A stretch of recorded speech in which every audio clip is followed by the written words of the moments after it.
So hi guys, welcome back to my YouTube channel again. So guys, in this video we will see how to connect to Snowflakes from VS Code.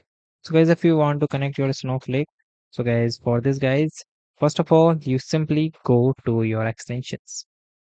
In the extension guys, here you see there is a lot of extension at this is a marketplace of the extension. Okay, so you simply search this Snowflake. Okay, Snow. Okay. Okay. After that, guys, here you see that there are a number of snowflakes here. So to identify the best one, so guys, first of all, you measure through the downloads, and also, guys, here you see this is the official side with the mark. Okay, so this blue tick help you to show this is the verified publisher. Okay, now you click the option of install. Then, guys, trust the publisher and install.